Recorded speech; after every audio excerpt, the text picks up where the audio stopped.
ನಮಸ್ಕಾರ ಸ್ನೇಹಿತರೆ. Yuvanidhi monthly unemployment self ಡಿಕ್ಲರೇಷನ್ಗೆ ಅಪ್ಲಿಕೇಶನ್ ಯಾವ ರೀತಿ ಸಬ್ಮಿಟ್ ಮಾಡೋದು ಅಂತ ತಿಳಿಸ್ಕೊಡ್ತೀವಿ. ಮೊದಲನೇದಾಗಿ ನಿಮ್ಮದು ಯೂಸರ್ ನೇಮ್ ಮತ್ತು ಪಾಸ್ವರ್ಡನ್ನು ಎಂಟ್ರಿ ಮಾಡಿ, ಕ್ಯಾಪ್ಚಾ ಎಂಟ್ರಿ ಮಾಡಿ ಸಬ್ಮಿಟ್ ಮೇಲೆ ಕ್ಲಿಕ್ ಮಾಡಿದ ನಂತರ ಇಲ್ಲಿ ಮೆನು ಬಾರಲ್ಲಿ ಅಪ್ಲೈ ಫಾರ್ ಸರ್ವಿಸಸ್ ಅಂತಿದೆ, ಅದ್ರ ಮೇಲೆ ಕ್ಲಿಕ್ ಮಾಡಿ. Next view all available services ಮೇಲೆ ಕ್ಲಿಕ್ ಮಾಡಿ. ಸರ್ವಿಸಸ್ ಓಪನ್ ಆಗುತ್ತಾ. ಇಲ್ಲಿ ನಿಮಗೆ ಸರ್ಚಲ್ಲಿ ಯುವನಿಧಿ ಅಂತ ಟೈಪ್ ಮಾಡಿ. ಯುವನಿಧಿ ಅಂತ ಟೈಪ್ ಮಾಡಿದ್ಮೇಲೆ ನಿಮಗೆ ನೋಡಿ Yuvanidhi application for monthly employment self declaration ಅಂತ ಇದೆ. ಈ ಸರ್ವಿಸ್ ಮೇಲೆ ಕ್ಲಿಕ್ ಮಾಡಿದ ನಂತರ ನೋಡಿ ಇಲ್ಲಿ ನಿಮಗೆ ಆಧಾರ್ ಅಥೆಂಟಿಕೇಶನ್ ಅಂತ ಇದೆ. ಫಸ್ಟ್ ಆಧಾರ್ ಅಥೆಂಟಿಕೇಶನ್ ಮಾಡಬೇಕಾಗುತ್ತೆ. ಇಲ್ಲಿ ಸೆಲ್ಫ್ ಡಿಕ್ಲರೇಷನ್ ಮಂತ್ ಆಲ್ರೆಡಿ ಫ್ರೆಚ್ ಆಗುತ್ತೆ. ಅಕ್ಟೋಬರ್ ಮಂತ್ ನೋಡಿ ಆಲ್ರೆಡಿ ಫ್ರೆಚ್ ಆಗಿದೆ. ಈಗ ಮಂತ್ ಯಾವ ಮಂತ್ ಇದೆ ಆ ಮಂತ್ ಆಲ್ರೆಡಿ ನಿಮಗೆ ಇಲ್ಲಿ ಫ್ರೆಚ್ ಆಗಿ ಆಟೋಮೆಟಿಕ್ಕಾಗಿ ಬರುತ್ತೆ. ಅದಕ್ಕೂ ಮುಂಚೆ ಈಗ ಅಪ್ಲಿಕೆಂಟ್ ಡೀಟೇಲ್ಸಲ್ಲಿ ನೀವು ಆಧಾರ್ ಅಥೆಂಟಿಕೇಶನ್ ಮೇಲೆ ಕ್ಲಿಕ್ ಮಾಡಿದ ನಂತರ ಇಲ್ಲಿ ಆಧಾರ್ ನಂಬರ್ ಕೇಳ್ತಿದೆ. ನಿಮ್ಮ ಆಧಾರ್ ನಂಬರನ್ನು ಎಂಟ್ರಿ ಮಾಡಿ.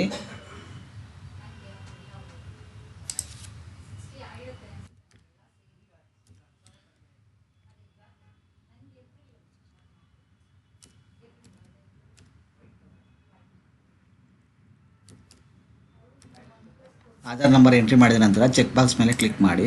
ನೆಕ್ಸ್ಟ್ OTP ಮೇಲೆ ಕ್ಲಿಕ್ ಮಾಡಿದ ನಂತರ ಜನರೇಟ್ OTP ಅಂತಿದೆ, OTP ಪಡಿಯರಿ ಅಂತಿದೆ, ಇದ್ರ ಮೇಲೆ ಕ್ಲಿಕ್ ಮಾಡಿದ ನಂತರ ಓಕೆ ಅಂತ ಕೊಡಿ. ಇಲ್ಲಿ ನಿಮ್ಗೆ ಆಧಾರ್ ಲಿಂಕ್ಡ್ ಮೊಬೈಲ್ ನಂಬರ್ಗೆ OTP ಬರುತ್ತೆ. OTPನ ಎಂಟ್ರಿ ಮಾಡಬೇಕಾಗುತ್ತೆ. ಆಧಾರ್ ರಿಜಿಸ್ಟರ್ಡ್ ಮೊಬೈಲ್ ನಂಬರ್ಗೆ OTP ಬರುತ್ತೆ. OTPನ ಎಂಟ್ರಿ ಮಾಡಿ. ಎಂಟ್ರಿ ಮಾಡಿದ ನಂತರ ಇಲ್ಲಿ ಸಬ್ಮಿಟ್ ಮೇಲೆ ಕ್ಲಿಕ್ ಮಾಡಿ.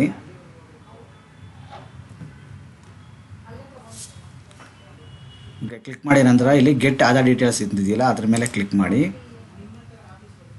ಕ್ಲಿಕ್ ಮಾಡಿದ ನಂತರ ನಿಮಗೆ name as per Aadhaar, Yuvanidhi registration application reference number ಮತ್ತು ಪ್ರಾವಿಷನಲ್ ಡಿಗ್ರಿ ಅಥವಾ diploma certificate registration number fetch ಆಗುತ್ತೆ. ನೆಕ್ಸ್ಟ್ ಇದಾದ ನಂತರ ಇಲ್ಲಿ ನಿಮಗೆ ಸೆಲ್ಫ್ ಡಿಕ್ಲರೇಷನ್ ಕನ್ಸೆಂಟ್ ಅಂತ ಇದೆ, ಸ್ವಯಂ ಘೋಷಣೆ ಒಪ್ಪಿಗೆ. ಡೀಟೇಲ್ಸ್ ಎಲ್ಲ ಓದ್ಕೊಳ್ಳಿ. ಇಲ್ಲಿ ನೀಟಾಗಿ ನೋಡಿಕೊಂಡು ಕನ್ಸೆಂಟನ್ನು ಕೊಡಿ. ಇಲ್ಲಿ ಬೇಕು ಎಸ್ ಆರ್ ನೋ ಅಂತ ಇದೆ, ಇಲ್ಲಿ ಕನ್ಸೆಂಟನ್ನು ಕೊಡಬೇಕಾಗುತ್ತೆ. ಎಸ್ ಅಥವಾ ನೋ ಅಂತ ಸೆಲೆಕ್ಟ್ ಮಾಡಿದ ನಂತರ ಇಲ್ಲಿ ಕ್ಯಾಪ್ಚಾ ಕಾಣಿಸ್ತಿದೆಯಲ್ಲ, ಕ್ಯಾಪ್ಚನ ಎಂಟ್ರಿ ಮಾಡಿ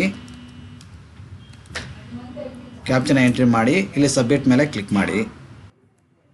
ಕ್ಯಾಪ್ಚಾ ಎಂಟ್ರಿ ಮಾಡಿದಾದಮೇಲೆ ಸಬ್ಮಿಟ್ ಮೇಲೆ ಕ್ಲಿಕ್ ಮಾಡಿದ ನಂತರ ಡೀಟೇಲ್ಸ್ ಇಲ್ಲಿ ಶೋ ಆಗುತ್ತೆ. ಡೀಟೇಲ್ಸ್ ಎಲ್ಲ ಚೆಕ್ ಮಾಡ್ಕೊಂಡಿದ್ದಾದಮೇಲೆ ಇಲ್ಲಿ ಸಬ್ಮಿಟ್ ಅಂತ ಇದೆ, ಸಬ್ಮಿಟ್ ಮೇಲೆ ಕ್ಲಿಕ್ ಮಾಡಿದ ನಂತರ ನೋಡಿ ನಿಮಗೆ ಅಕ್ನಾಲಜ್ಮೆಂಟ್ ಜನರೇಟ್ ಆಗುತ್ತೆ. ಇಷ್ಟು ಅಕ್ನಾಲಜ್ಮೆಂಟ್ನ ನಿಮ್ಮ ರೆಫರೆನ್ಸ್ ನಂಬರಲ್ಲಿ ಸೇವ್ ಮಾಡ್ಕೊಂಡು ಇಟ್ಕೊಳ್ಳಿ. Thank you.